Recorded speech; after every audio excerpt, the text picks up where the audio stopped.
Colloque éthique. Conclusion. Bonjour, bienvenue à tous. On est toujours sur le colloque éthique en direct ce mercredi 14 juin. Le thème du jour, comment expliquer la panne de production française, quels sont les freins à la croissance. On a eu 2 tables rondes ce matin que vous pourrez retrouver bien évidemment en replay pour ceux qui ont raté le début. Que faut-il réparer et comment valoriser, conserver nos entreprises en France. Voilà, débat passionnant qu'on va conclure avec nos invités sur le plateau. On est ravis d'accueillir Nicolas Bouzou. Bonjour Nicolas. Bonjour. Économiste, directeur du cabinet de conseil Asterès, cofondateur du Cercle de Belém. Bienvenue à vous. Merci. Et puis, qui revient avec nous, Sophie de Menton. Sophie, ça va? Oui, contente de revenir. Vous avez suivi tous les débats de ce matin, bien évidemment. On va parler d'un sujet, c'est la France d'à peu près.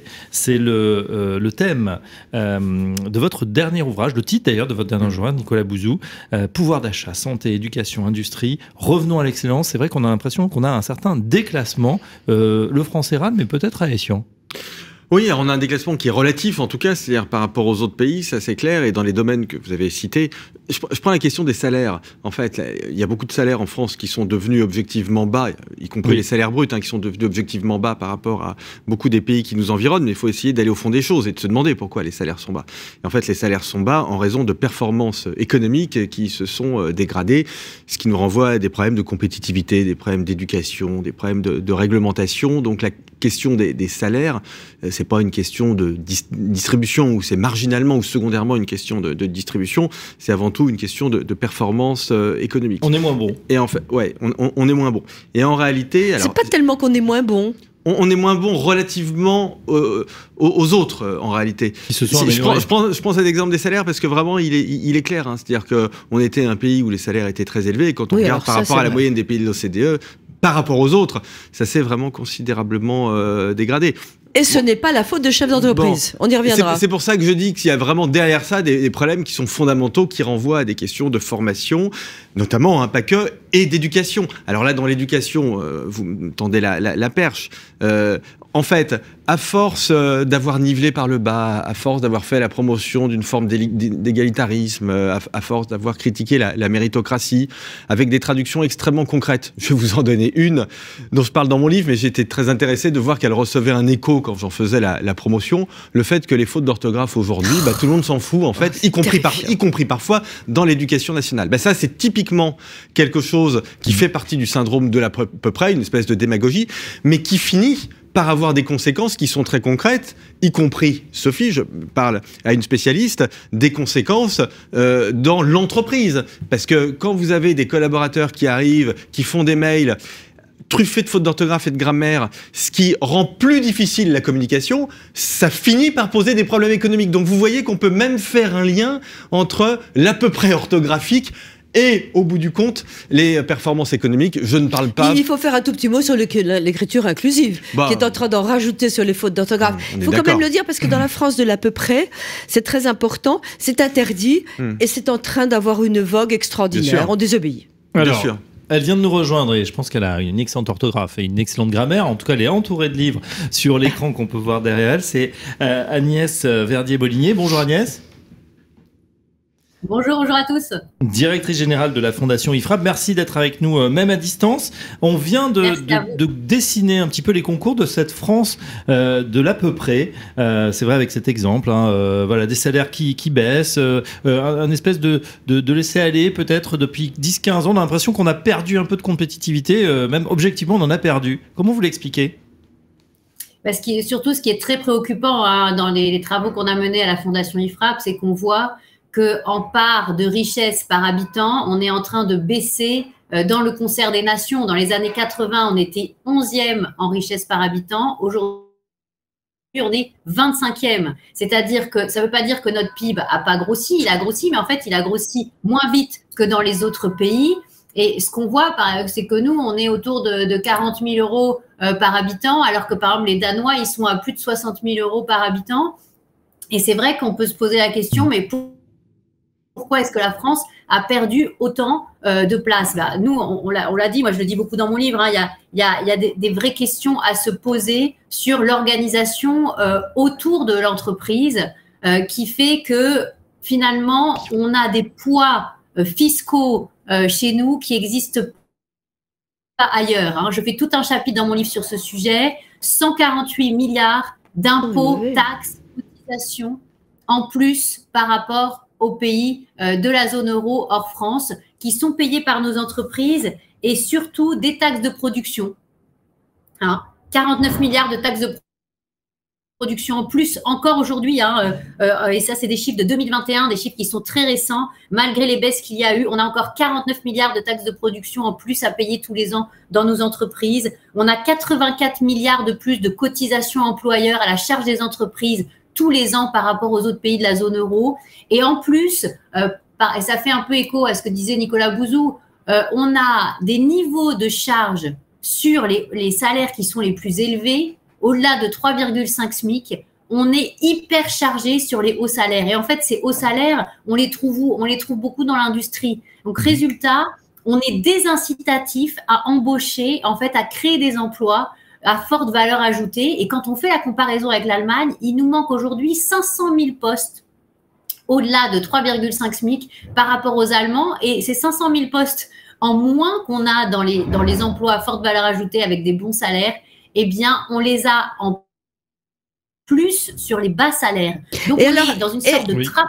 Et là-dessus, Agnès, pardon, mais pourquoi c'est la France de l'à peu près? Alors, ça, on a bien compris que c'est un enfer. On est les premiers chefs d'entreprise à savoir tout ça. Mais alors, le colloque, c'était la panne. Donc, on a compris, y compris Arnaud Montebourg, qui nous expliquait que c'est vrai, on a fichu les entreprises dehors. Et là, c'est pas la peine d'essayer de les faire revenir parce que pour elles, c'est un cauchemar. Mais qu'est-ce qui va pas? Pourquoi c'est à peu près? Pourquoi on est quand même bon? On a des politiques qui sont pas tellement plus mauvais que les autres. Comment on va y arriver? Parce que c'est pas en donnant plus d'argent, c'est certainement pas en donnant des chèques. Diminuer, on sait très bien que diminuer les salaires et diminuer les dépenses, faut trouver l'argent ailleurs. Comment on va s'en sortir de cet à peu près et de cette mentalité qui nous fait plonger? Déjà, Sophie, il faudrait se poser la question de comment on utilise tout cet argent qu'on produit pour finalement financer le modèle social, l'État français et finalement les collectivités locales françaises.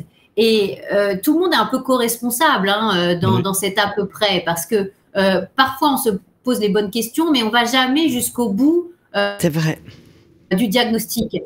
Nous, ce qu'on a montré à la Fondation IFRAP, c'est que finalement, on a des services publics plus chers, mais ils ne sont pas meilleurs en qualité. Et c'est le rôle du Parlement. Le Parlement ou la Cour des comptes, ils font des rapports, mais là encore, c'est à peu près, parce que ils nous disent, par exemple, à la Cour, il faudrait faire 9 milliards d'euros d'économies par an. Mais ils disent pas où. Alors que vous prenez le même type de rapport produit pour le Parlement britannique, vous allez avoir la liste des économies à faire, à quel endroit, dans quelle administration. Vous allez avoir des auditions derrière au niveau du Parlement avec une sous-commission, la commission des finances de la Chambre des communes, où les directeurs d'administration seront passés au grill, où on leur dira, mais attendez, là, il y a 1 milliard d'économies à faire, est-ce que vous pouvez le faire? Oui, non, comment on va le faire, etc. Nous, ça se passe pas du tout comme ça. On a des parlementaires qui ont très, très peu de moyens, finalement, face à Bercy.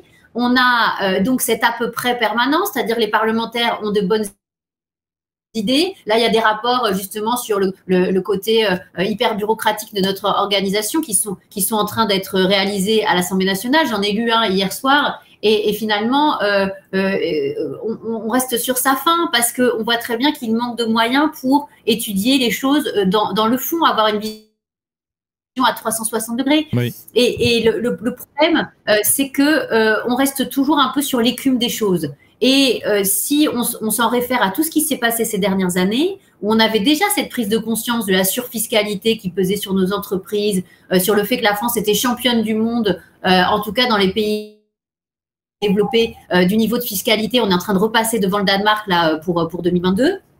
Mais on ne s'est jamais posé la question, même avec la révision générale des politiques publiques, même avec la MAP, même avec CAP 2022, de comment revoir l'organisation des missions publiques, comment évaluer chaque euro d'argent public. Donc c'est fichu, c'est fichu alors?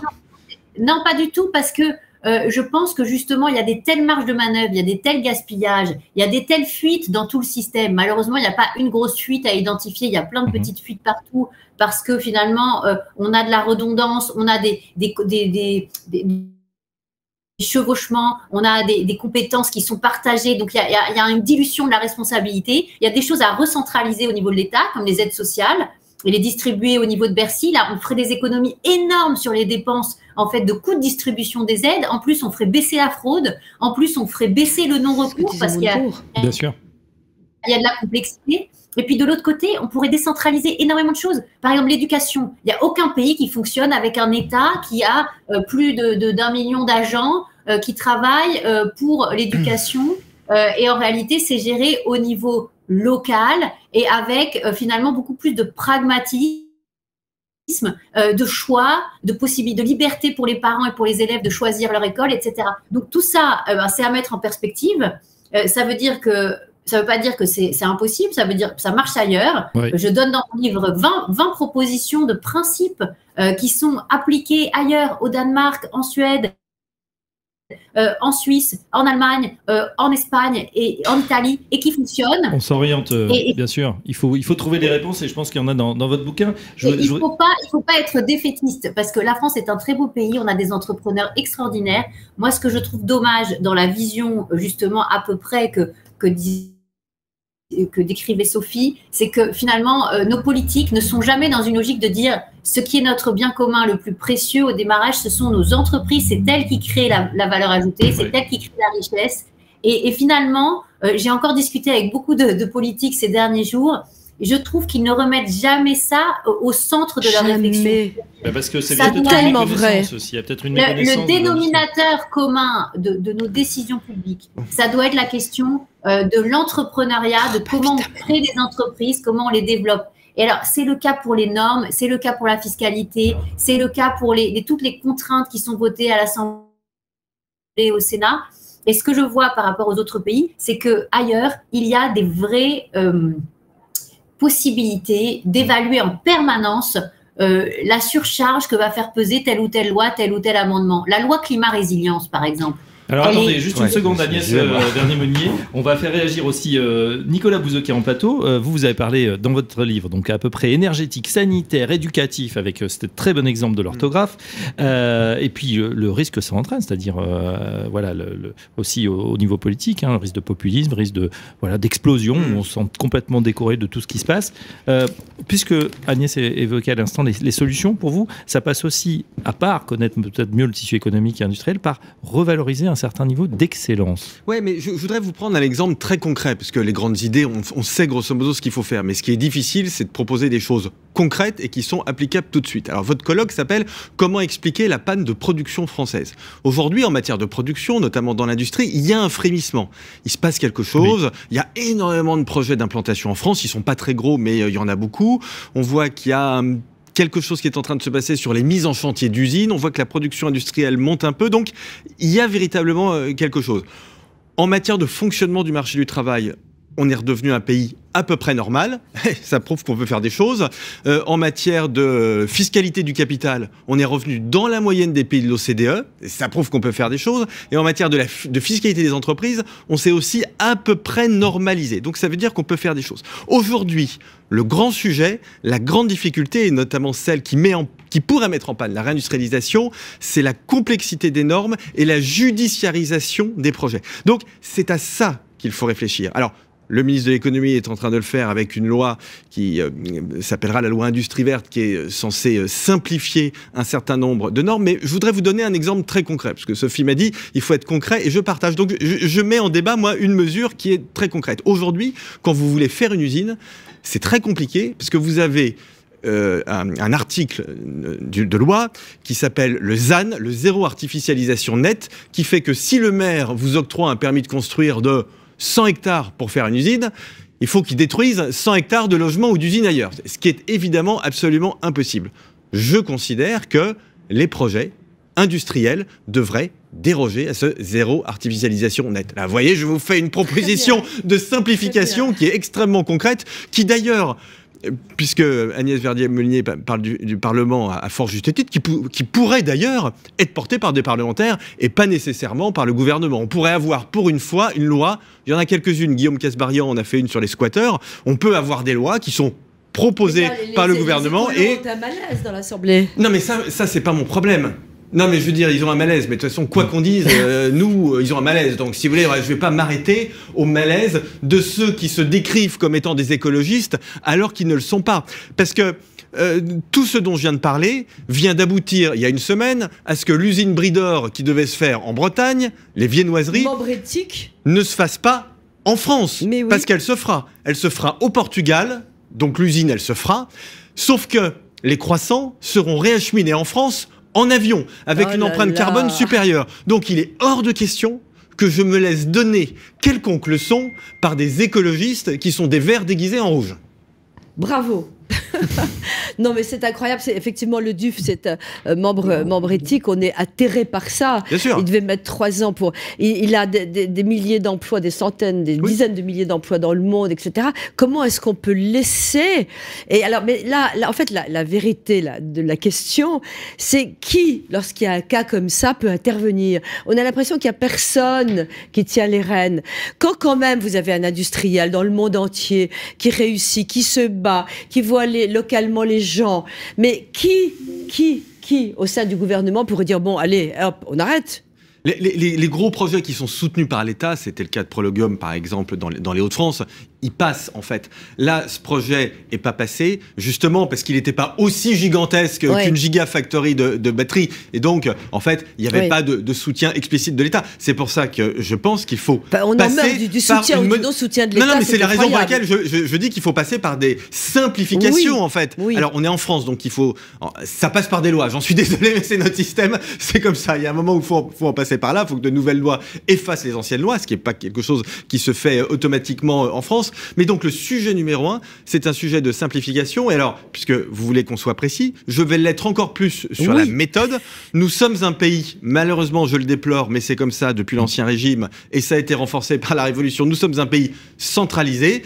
Le sujet de la simplification est pour moi un sujet présidentiel. Donc il faut que le sujet de la simplification soit porté au plus haut niveau pour qu'il ait ce capital politique. Et pourtant, on en a parlé ce matin avec un ministre de François Hollande, Arnaud Montebourg, à l'époque ministre de l'économie. Il était en plein dans ce choc de simplification. Il a dit 10 ans après, c'est encore plus complexe. Agnès Verdier-Molinier, votre avis, là, choc de simplification bis?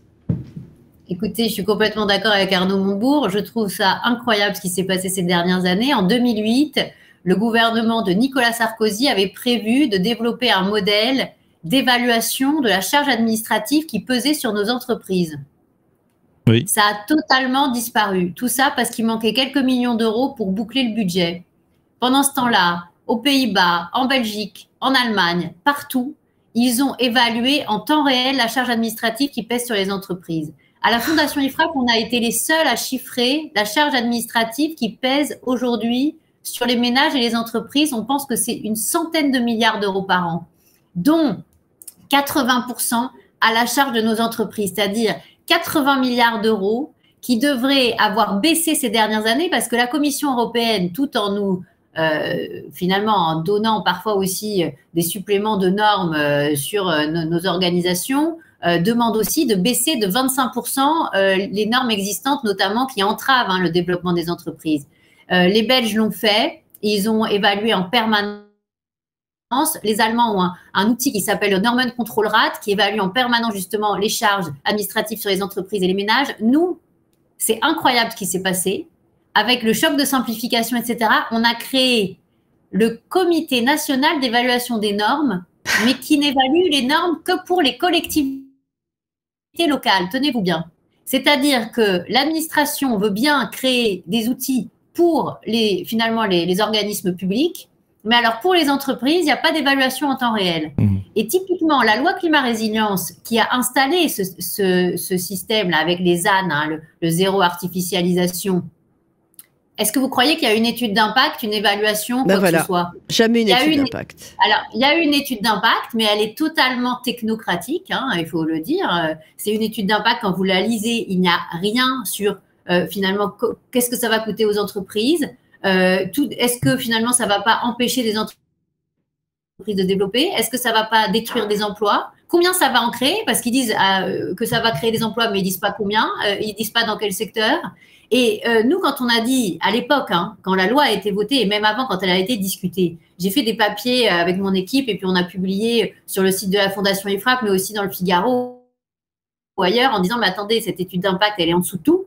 Mais personne n'en a parlé. Puis maintenant, tout le monde dit, ah là, mais est-ce que vous ne pourriez pas prendre rendez-vous avec le président de la République quand même? Parce qu'il y a un moment, il va falloir lui expliquer, Agnès. Et bon, moi, je pense que non, mais c'est à ce niveau-là. Ou la première ministre, parce que ça dépend quand même beaucoup de la première ministre qui n'a pas du tout cette mentalité d'évaluation, etc. Mais il faut aller lui dire. Vous avez pris rendez-vous avec Macron? Alors, c'est vrai que depuis que j'ai sorti ce livre, j'ai été contactée par l'Élysée, j'ai été contactée par Bercy.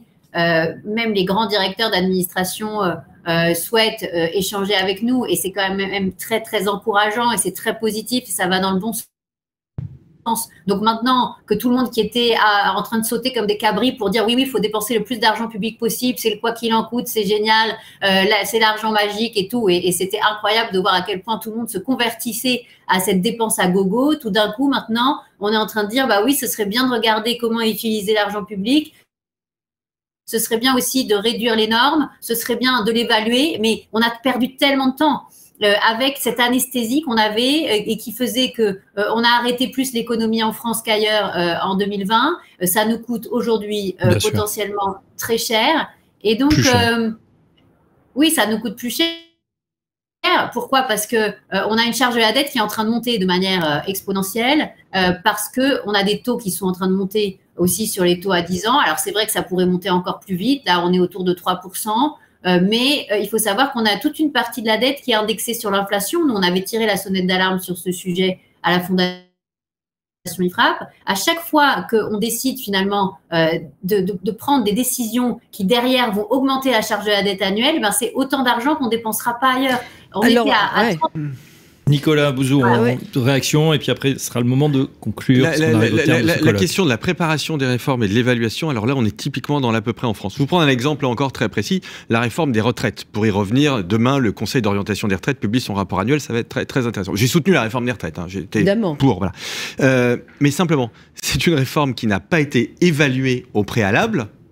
Et c'est une réforme dont j'ai peur qu'elle ne fasse pas l'objet de beaucoup d'évaluations ex post. Elle n'avait pas été évaluée au préalable. C'est quand même un truc incroyable. Quand la Première ministre a annoncé 1 200 € de pension pour tout le monde, sur un coin de table, voilà, en faisant le calcul, je me souviens, j'ai fait le calcul sur le moment, etc. Je voyais bien que c'était absolument impossible. Vous voyez, donc là, on a un problème. Mais je le dis de la réforme des retraites, mais c'est vrai de l'ensemble des réformes. On a un problème de préparation des réformes. On a aussi un problème d'évaluation. Je vous donne un exemple qui est non économique, mais qui m'a beaucoup frappé, parce que je me suis retrouvé l'autre jour à assister à un débat là-dessus, sur la loi Claes-Leonetti, dont on parle beaucoup, sur la fin de vie et les sédations profondes. Savez-vous que dans notre pays, nous ne sommes même pas capables de compter le nombre de sédations profondes qui sont pratiquées tous les ans? Donc on a fait une loi qui autorise la sédation profonde. C'est très facile à compter, hein, il suffit de compter. Hein. Vous demandez aux hôpitaux combien ils en font, c'est extrêmement simple. Qu'est-ce que c'est précisément la sédation?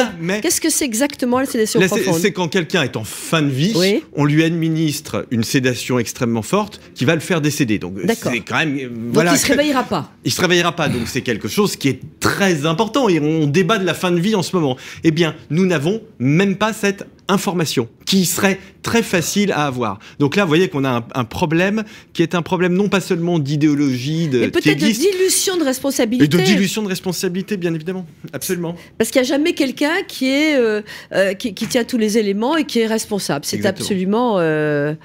Mais rappelons-le, on a aussi une société qui est extrêmement complexe, donc c'est dur dans tous les contours. Il faut s'y appliquer, justement, essayer d'évaluer au mieux et de réduire notre marge d'à peu près, parce que sinon, là, on est un peu moyen. Alors, ça, c'est le mot de la fin, Nicolas. Comment on réduit en une phrase, tous les deux, comment on s'en sort? Ah ben, vous avez droit à 2 phrases. Ben, je vais être très rapide pour laisser Agnès conclure. Je pense qu'on a un travail idéologique à faire qui est très important, qui consiste à revaloriser l'excellence et à combattre l'égalitarisme qui est en train de tout niveler par le bas. Et vraiment, il ne faut pas avoir peur de ça. Les gens les plus populaires dans notre pays, moi je l'ai bien vu avec la promotion de mon livre, c'est eux qui veulent le plus l'excellence parce que c'est eux qui savent que c'est ça qui permet de monter par l'escalier social. Donc on a vraiment ce travail à faire. C'est aussi un travail, vous le faites, à faire dans les entreprises. Agnès Verdier-Molinier, votre mot de conclusion. Écoutez, moi j'aimerais qu'on respecte l'article 14 de la Déclaration des droits de l'homme et du citoyen de 1789. Tous citoyens ont le droit de constater par eux-mêmes ou par leurs représentants la nécessité de la contribution publique, de la consentir librement et d'en suivre l'emploi. Je trouve qu'en France, on ne respecte absolument pas ce principe constitutionnel et que finalement, ça nous appauvrit collectivement parce qu'on dépense sans compter, derrière on taxe sans compter, et le manque de compétitivité de nos entreprises qui fait que nous produisons moins en France n'est que le reflet du manque de compétitivité de notre sphère publique. Et par ailleurs, dans notre sphère publique, nous payons trop de personnes à rédiger des rapports pour dire que les riches ne sont pas assez taxés, que les entreprises ne sont pas assez taxées. C'est absolument incroyable de voir le nombre de chiffres qu'on laisse passer dans le débat public, comme par exemple ce dernier chiffre qui est sorti sur le fait que les milliardaires ne paieraient que 2% de leurs revenus en impôts en réintégrant des revenus non distribués, ce qui est quand même une méthode de calcul totalement aberrante. Là encore, ça fait du mal aux entrepreneurs, ça fait du mal aux entreprises, ça fait du mal à la production en France. Donc, je trouve qu'il faudrait aussi avoir un moment des débats beaucoup plus libres, avec du contrefactuel, avec des capacités de chiffrage en dehors de la sphère publique.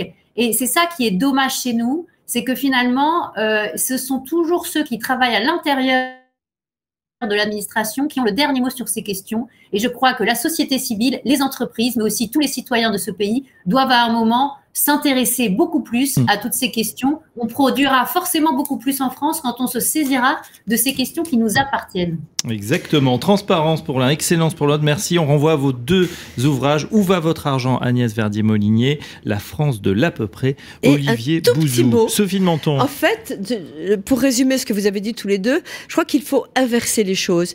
Il faut que l'État, que le gouvernement, que les assemblées prennent modèle et consultent les entreprises. Non, c'est vrai, les administrations ne sont pas des entreprises comme les autres, mais il y a des méthodes, la rapidité, l'évaluation, etc., qui sont les nôtres, et il faut inverser le rapport de force, ce n'est pas à l'État de gérer nos boîtes.